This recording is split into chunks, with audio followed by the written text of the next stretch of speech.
Good morning, my name is Samantha Oliva. I'm studying a pedagogical degree in national and foreign languages. Today I'm going to talk about differences between direct, indirect, and oblique objects. So here I have my presentation and I'm going to start with direct objects. Direct objects are nouns, proper nouns, or pronouns that receive the action of a verb. It follows a transitive verb. To find the direct object, we can follow some steps. We need to identify who or what is the sentence about, and with that information, we find the subject. Then we need to identify the word that shows an action, in this case, the verb. And finally, we're going to find the direct object that receives the action of the verb.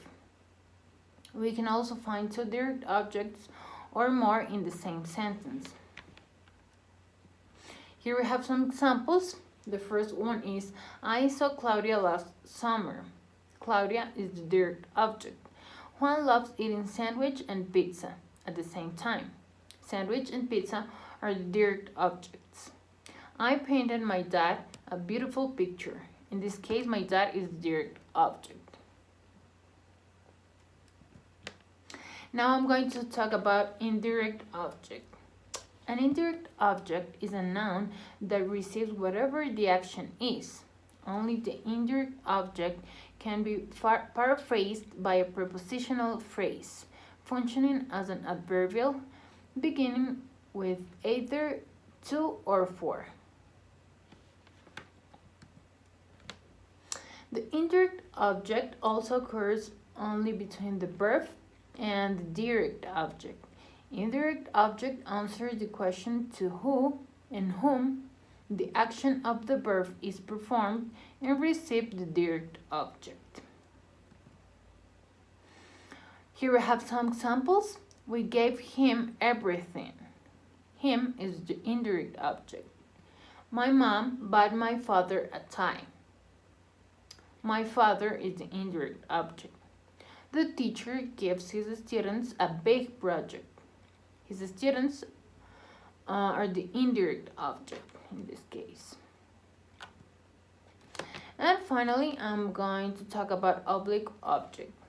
Oblique object that refers to any object like element of a clause which is introduced by a preposition.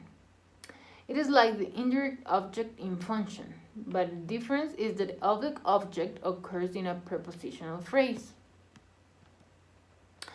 There are also differences in passivation of such sentences. The ones with indirect objects can be passivized, and the ones with oblique objects rather not. Here we have the examples. Give the information to me. To is the oblique object. Jeff opened the door with a K. With a K is the oblique object. We made a cake with chocolate flavor. With chocolate flavor is the oblique object. So I finished my presentation and about the differences between direct, indirect, and oblique objects.